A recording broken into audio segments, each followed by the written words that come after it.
Hey everyone, and welcome. Hey everyone, and welcome to this week's episode of the PieCast by Tom's Hardware. Hey We everyone, and welcome to. oh, I heard myself. So I see people are just filtering in now. Uh, I'm Avram Pilch, editor-in-chief of Tom's Hardware, and I'm joined, as always, on our show by associate editor Les Pounder uh, and Raspberry Pi expert Ash Puckett. And today we have a very special guest, maker Brian Corteil, who is here and going to talk to us about his amazing Cyberdeck project with Raspberry Pi that is straight out of Neuromancer, and makes me ask, can you plug the Cyberdeck into your brain directly? No, at the moment, no. Is there a way of using the GPIO for that? I guess you'd be able to put some kind of sensors on it so it'd be able to see brain activity, but I don't know about the other way around. I personally would like to get just some like female connector, like a 40 pin right here on my forehead, and just I'll have a literal hat on my hat. So do they even have a Python library for that? I'm sure it's coming, or it may exist, because if you can imagine it, the great thing about Raspberry Pi is if you can imagine it, someone's probably already doing it. So what have you got? So I'm just curious, before we get started, with talking about Brian's project. Les and Ash, what have you guys been working on lately? I know we're later in the show, we're going to talk about some of your major projects. Have you guys gotten anything cool? I'm working on TensorFlow. If you guys have seen some of the image recognition projects that have been going around in the community lately, everything's just been exploding with that ever since TensorFlow came out. I think it was developed by some Google developers. So I've got that to demo for us a little bit later. I've had some issues trying to get it installed, so I'm really curious how it's working for you. My son and I built a robot car a few weeks ago with camera, and I want to get TensorFlow working on it so we could theoretically identify a person and do something different for them. How about you, Les? Well, the last couple of days I've been messing around with making the terminal look a bit more pretty, with rainbows and ASCII text and psychedelic animated colourful text now I managed to work out, which is quite fun. But I've also been playing around with a telepresence device, which is a bit smaller than the one that Sheldon Cooper uses in The Big Bang Theory. But this is a full telepresence bit that uses your phone. It's all powered by this little board at the back. So this board has a CPU and Bluetooth connectivity, and it interprets commands sent via Bluetooth from your cell phone. So I've got a cell phone here, which is acting as a camera, and another one, which is on the table over there, which is actually a pilot's control unit. And I can tilt the camera up and down like this, or I can actually spin the robot around left and right. And it's great fun. It's a Kickstarter project that went live today. And I think it's brilliant. It's all made out of cardboard. There's nothing too technical there. If you can build a model kit, you can build this. What's it called? I'll try and say it. Smarty Presence. Smarty Presence. Well, Smarty Presence. That's what you need. I myself would have been thinking about as a near-term project, building a telepresence station with Raspberry Pi for my office. I would love to, when I had a physical office, when I had an office with other people in it, which I was lucky to have, and maybe someday we'll have again when all these disease problems are over. I really wanted to have something set up with a screen and a rotatable camera where, like, some of my coworkers could kind of, I don't know, like just kind of chat with me in real time if they felt like it, you know, to sort of drop in, almost like the drop-in mode that they have on Alexa. And I have a pan and tilt hat that I wanna set up and try to do that with, but I haven't figured out the best way to do that. Right now, I have a few different things I've been working on. I'm working on a roundup of cases because we need to put up on Tom's Hardware a bunch of a list of the best Raspberry Pi cases. Les has tested a whole bunch. I got a bunch that have been sitting on my shelf that I need to be attaching things. This is an Argon 1 case that I just opened that I'm going to be testing shortly. On a more personal Raspberry Pi note, although personal is professional when it comes to tech for me, I've been playing with this MiArm Pi that I bought with my Father's Day money, and it's been kind of disappointment, actually, really unfortunate. The first model that I got, the hat was defective. It had like solder or something on one of the pins, so I had to send it back.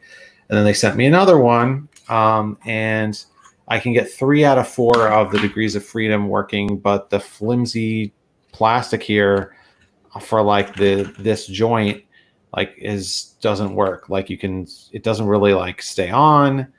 The instructions didn't come with instructions, but there's like a really difficult to understand video which I followed to get this far. But when the motor is attached to it, it actually like it can only move it, like doesn't have enough torque to move it more than like a centimeter.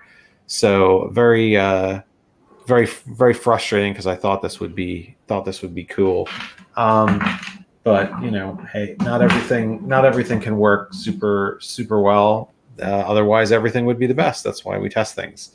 So speaking of things that are really cool, wanted to talk to our special guest, Brian Corteil. Brian, tell us a little bit about yourself. How did you get started in Raspberry Pi making, and what do you do with it on a regular basis? I also like started off about 8 years ago playing with Arduinos, flashing LEDs and stuff like that, and then I came across a BBC podcast video showing some of the prototypes for the Raspberry Pi. So I followed it, joined the mad rush on day one to get hold of one, and really it blossomed from there. I'll do many different types of projects. I'm mainly known for building robots. You can see one in the back here. This is for Pi Wars. Well, it was going to be for this year's Pi Wars competition, but because of the coronavirus, it got postponed. And I also create other things. I've made a Zoetrope with 12 screens, run off a Raspberry Pi, and I do general other. I do have a fondness for flashing LEDs, and that so yeah, I've been dabbling for a long time. I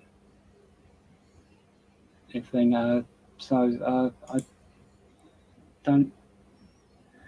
Yeah, I'm saying I also created this small robot is for the Magpie magazine back a few years, and in conjunction with Pyroni, sell it. Very, very cool. So tell us about the Cyberdeck that you're working on. How did you get the idea to create a Cyberdeck? Oh, I've been seeing Cyberdeck, Cyberdecks popping up in some of the the community websites, and I looked at them and I like the idea of making my own, and also being immodest, thought I could make a better job to a higher standard than some of the ones that I've seen. I wanted a piece of equipment that I could take along to jams and maker fairs and something like that. That was uniquely mine and to be fun. Hopefully inspire other people and children to have a go of making their own. Cool. So By the way, just for people who aren't totally familiar with William Gibson, what is a Cyberdeck?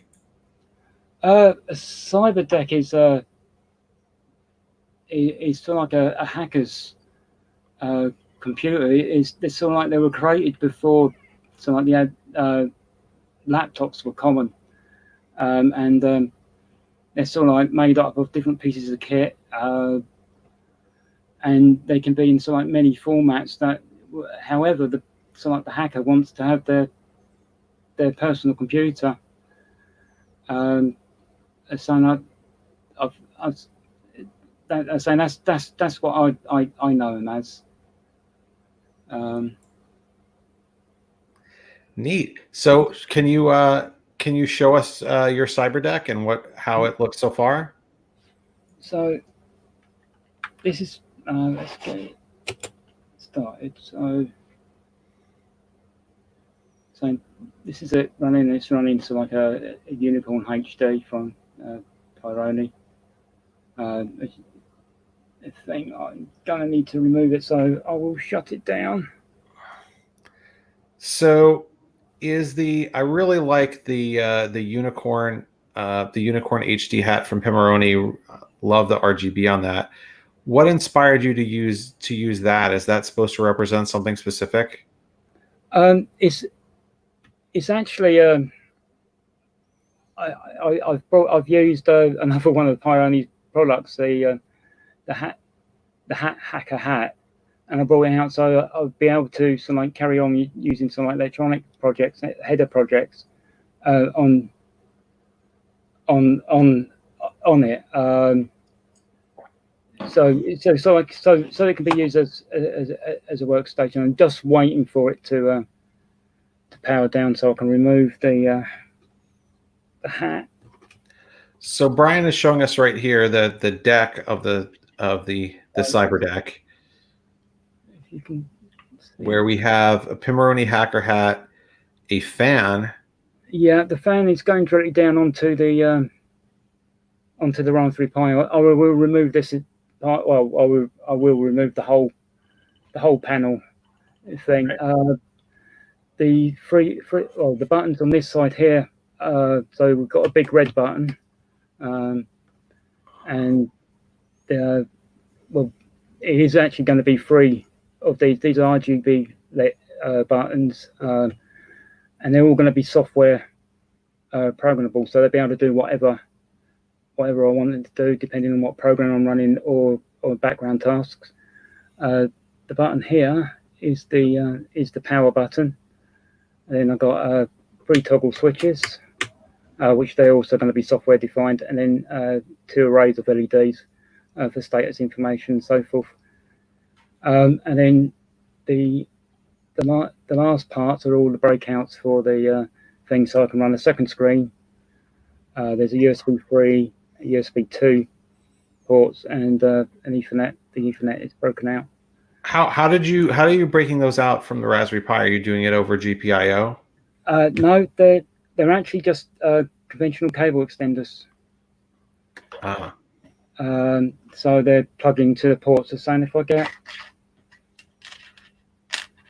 Wow. So it looks like you have, is that an SSD, SATA SSD in there? That's actually one of the Pi drives, which is a USB 3 hard drive. Sorry. It's Yeah, I remember those Pi drives. yeah. So it's been the first proper hard drive. sitting on my shelf for 3 or 4 years, waiting for the right project. Mine still is. And I see, is that a giant battery? That battery looks huge that you have in your Cyberdeck. Yeah, what's the battery life like on that? It's like, I don't know yet. I'm hoping to be able to get 2 or 3 hours out of it. And the batteries are actually hot swappable.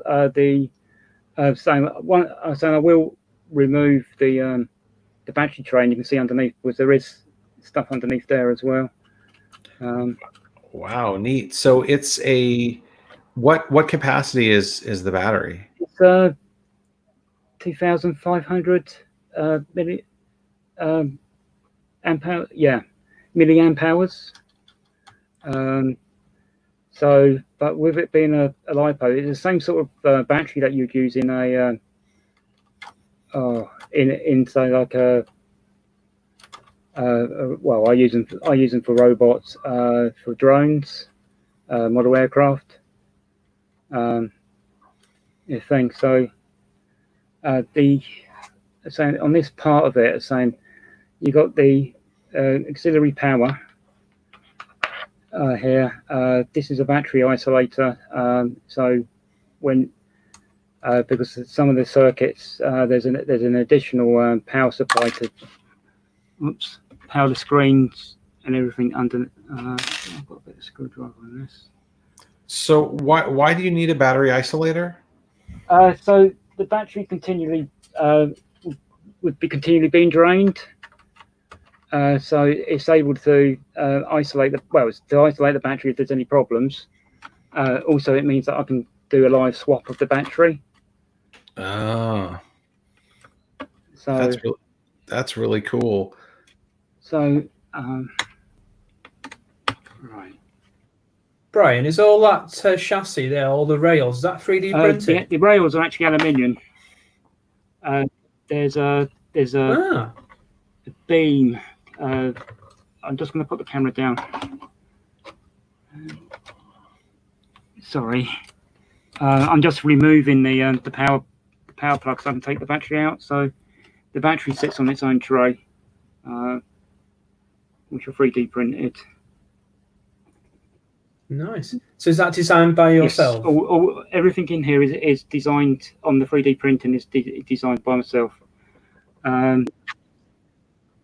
Bro, what software were you using Fusion to design 360. So I've not used that yet. This has been some of my major learning on how to use it. Before, I've just been dabbling and found it quite hard going. I'm getting better. Sorry. So the whole chassis looks like a giant, like Pelican case, or like something that they would carry the nuclear football in. What? Where'd the chassis come from? I brought it from Amazon. I searched for the one that was the right dimensions for the build. Thing. So yeah, it's just a standard chassis. Sorry, just a standard case. It should be fairly thing. I have penetrated the case to hold the screen in, but I'm hoping to make those watertight. So on the inside on here, we've got a second extender for bringing out the GPIO from the Raspberry Pi, which is tucked in under here. By the way, is this a Pi 4 that you're using? Yes, I am using a Pi 4. This board here is actually doing the power management, so that's why I can put in two different power supplies. It controls the on off. You can see here that I've extended cables out to the switch, which controls the LED and the. Sorry, I'm pointing at the switch and the thing that it extends out here. The cabling is tucked underneath here.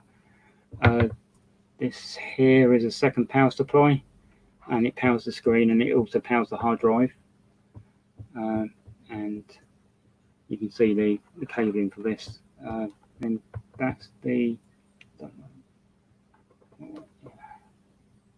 Wow. That's the hard drive, and you can see the connection. So, does it boot off of the hard drive, or is it still booting off of micro SD? It's still booting off of micro SD. I'm planning to make it a multi-boot, so I can sort of book in.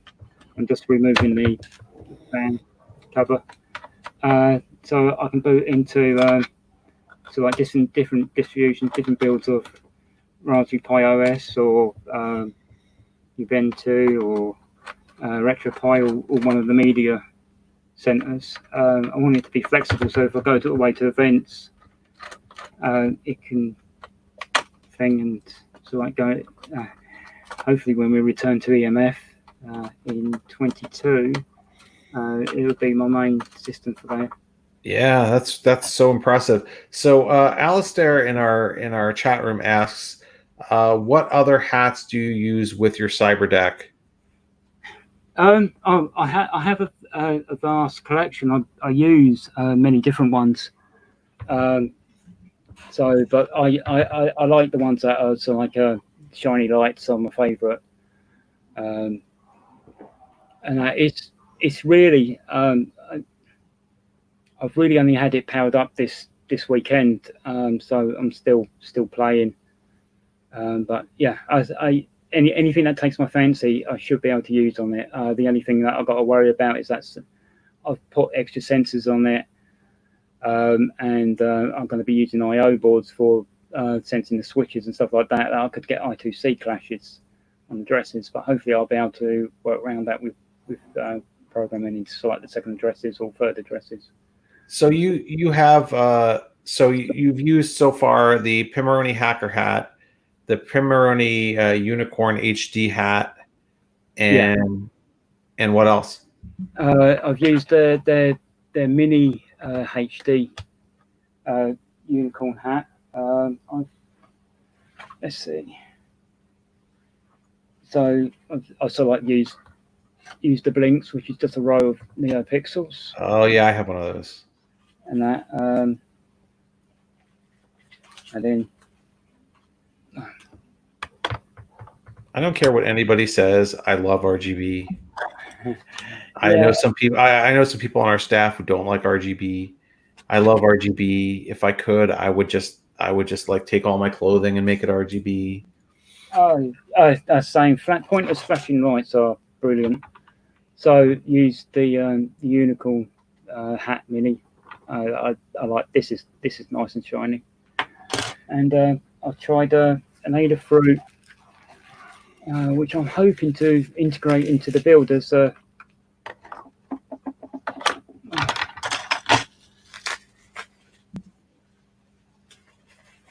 secondary. By the way, we're getting a really cool view of Brian's workshop, which is just full of cool stuff.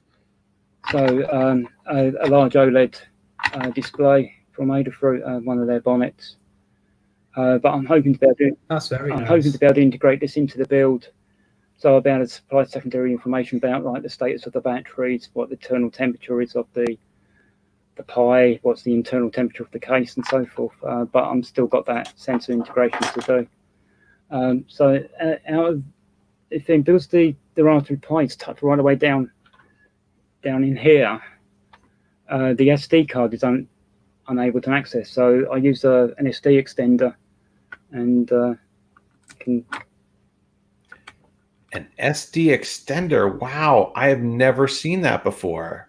So I'm able to change the SD cards, but then hopefully that will become redundant when I'm able to boot off the hard drive. Wow. Where does one get an SD card extender? Is that a common thing? I found I've seen them from some of the UK suppliers in of the so like Peroni, the Pi Hut, and so forth. I actually done a search on eBay to look for one with sort of like the length cable I wanted and sort of like the case to protect it. Thing. So if I pull this off, you can see that. You can see the wiring for the buttons and the buttons here. And if you look down here, can you see where it's a bit dim? Let's see if I can get throw some light on the matter. Can you see these are the ends of the extenders that come across, and you can see the big black and blue cable coming across. That down here is an analog to digital converter. Wow. So it read the voltages off it, and tucked right underneath, which is a little bit blurry, is they're saying that's a real-time clock. So if I'm not connected to the internet, it'll still boot up with the correct time. And then I'm using a couple of adapters leads that are made up to be able to take from the power supply to the thing, and then tucked right underneath it the other panel is a USB 2 hub. It's where the keyboard and mouse is plugged in. Wow, that's a lot. That's a lot of cool stuff. So, and just remove this so I can show you the back of how I had to achieve to be able to get the 40-pin breakout. Brian, while you're doing that, can I ask? Yeah. Have you got a rough idea as to how much this has cost? No, I'm sort of like hiding my head in the sand. So, for example, these RG buttons, they're £10 each, and there's going to be free in the build. The extenders are sort of like around about somewhere between £5 and £10. So then the power supply, that was £30. Raspberry Pi, 45 odd, around that. The fan, I can't remember how much that was, £15, £20. So it's sort of like, it's adding up really quickly. The screen as well, so that was £100. And then so like you've got the speakers as well. There's another two breakout boards behind. There's an I2S decoder that sits on the daughter. If I've got the right Allen key, I'll remove the screen so you can see behind there as well. That's saying that thing. So there's sort of like lots of different things, and they all sort of like, well, costs somewhere. It's, yeah, I think for the cost, I could most probably brought myself quite a reasonable small laptop, but it wouldn't be as much fun. Exactly. It's the challenge that you've had to build this. Yeah, I mean, we build these things because we can, right? We don't. Yeah. I mean, we don't build them because necessarily because there's always a economical use case for having a Cyberdeck. So someone in the chat room, Ken asked, does Brian have any mechanical drawings he might be willing to share? I will be able to share the things. I want to release it when I've done it all at once.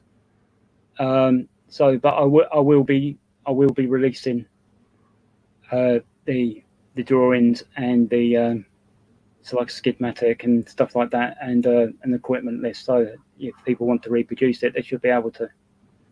Fantastic. So, well, when do you think this? When do you've been making a lot of progress on this? When do you think? Do you have any idea when you'll be finished?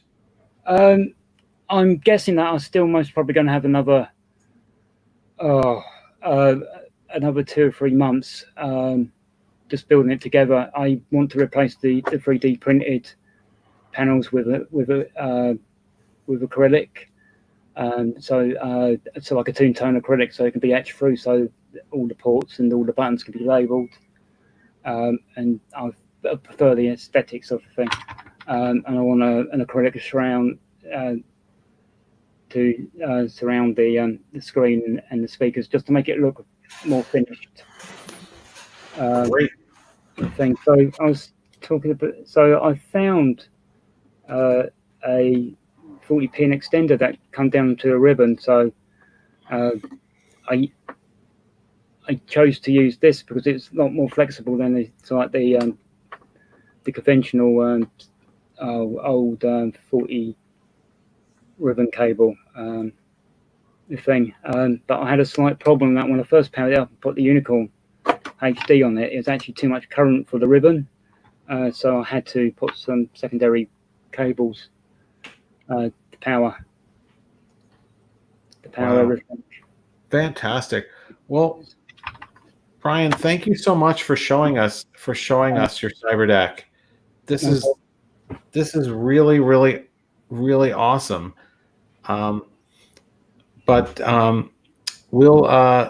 We really look forward to seeing how this progresses. Where can people keep up with your project? So at the moment, I'm sort of like tweeting the build. I haven't started to write the blog on it. I wanted to be able to write the blog sort of like almost in one hit. Well, I think maybe when I finish sort of like the hardware build, I might probably then write a blog post on that, and then have a second post with the so like the software and how am I getting everything to work together. Fantastic. Well, thank you so much for coming on our show. We really appreciate it, and we look forward to talking to you again soon. Yeah, it'd be a pleasure. Great. Well, thanks, Brian. Now we're going to talk with now Les is going to show us some stuff that he's been doing to really make the terminal cool, because there's a lot of neat things that you can do, including having rainbow text, which I didn't know about until this week. Indeed, yes, you can have a very pretty terminal very easily. And I've installed some software on my Raspberry Pi demo machine called lolcat, LOLcat. So I'm just going to log in now. And as you can see, here is some pretty text that says the PiCast from Tom's Hardware. And this is using a combination of lolcat for the rainbow and something called figlet, Figlet, as in piglet with an F, which creates this wonderful ASCII art. And I never knew it did that when you highlighted it. That's cool. It's really easy to use. It just takes the output of one command and chucks it into the input of lolcat. So if I do something now, let's see. Figlet.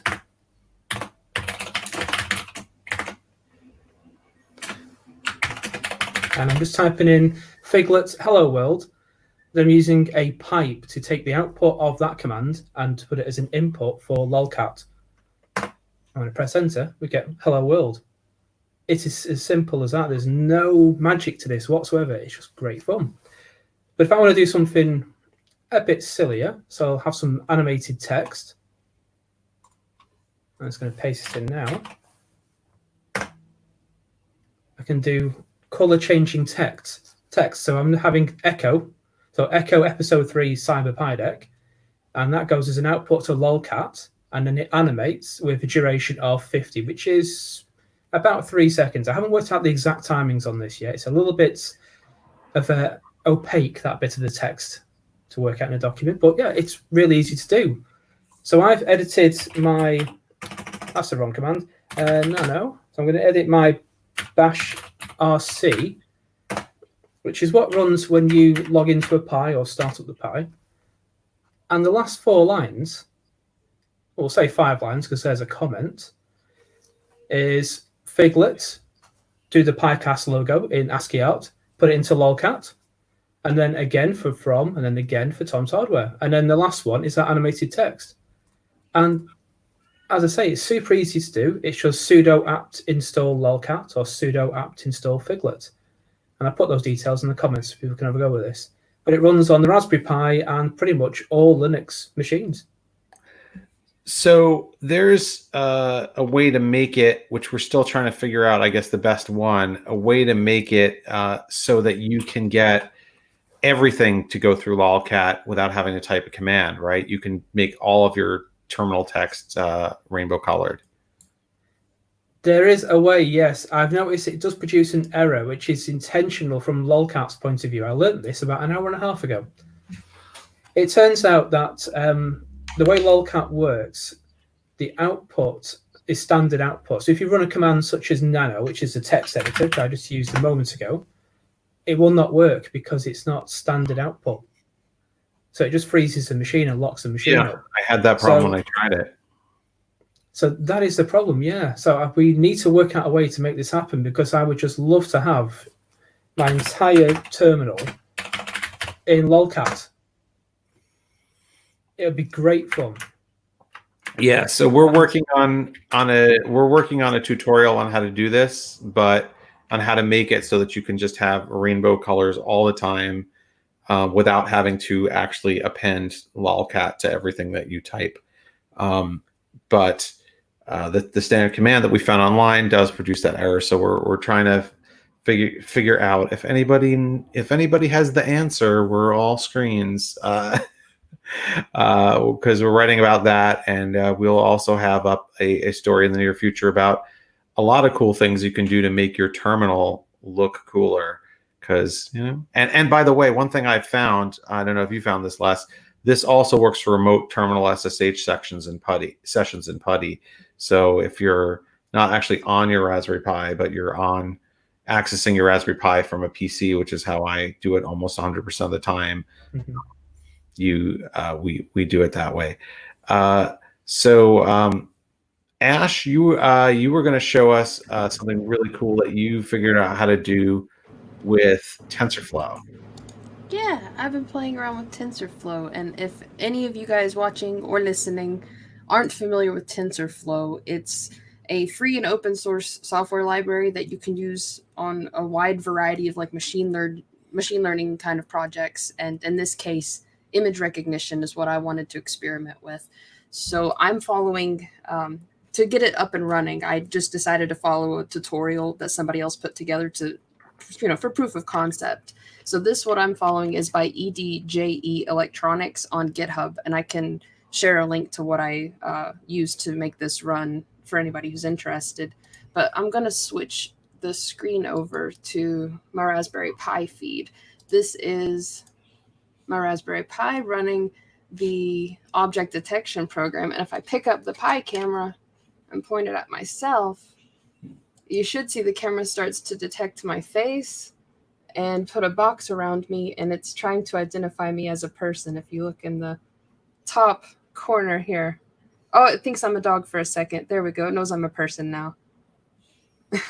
That's what I'm playing with. And what I'd like to do in the long run is experiment with how to train the camera to recognize custom images that I want it to, read images of whatever I want to recognize. And I think it would be neat to make a cat detection program so I could hold a cat to the camera and have my Pi tell me which cat it's looking at. That would be pretty fun.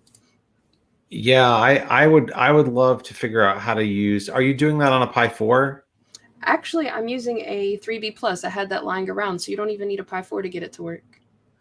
Yeah, I think some of the instructions last year when the Pi 4 first came out and I was trying it, they weren't working on 4, but I think now it's gotten better. I have to try messing with it again because my son and I made a robotic car with a camera and we really want it. I don't know if it's too advanced for TensorFlow on Pi, but I would love it if it could identify a particular person. So, if he looks at it, it would do something different than if I look at it. Right.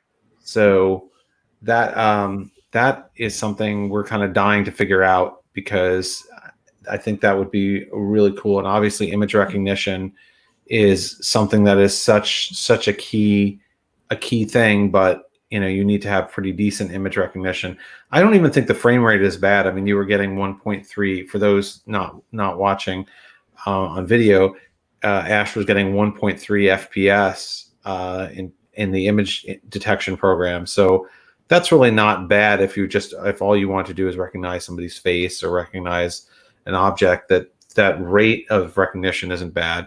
And it's unfortunately not uncommon and somewhat depends on the model for TensorFlow or other AI image recognition stuff to sometimes misdetect things. A couple of different times in the last year or so, I've reviewed tested products from NVIDIA with their Jetson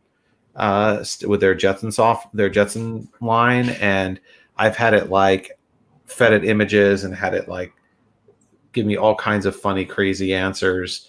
But I don't think it's the hardware's fault. I think it's how well is it trained. So that's something I think everybody would do well to dig into. That brings us to the end of this week's PiCast. I want to thank Brian Corteil for joining us and sharing his awesome Cyberdeck project, which you can keep up with on Twitter at his Twitter address, Cannon Fodder, CANNONFODDER. And of course, you can keep up with the PiCast on YouTube, Facebook, Twitter, and audio only on wherever podcasts are available, such as Apple, Google, and Spotify. So for the team at Tom's Hardware, we just want to say goodbye, and we will see you next week. Thanks, guys. Goodbye.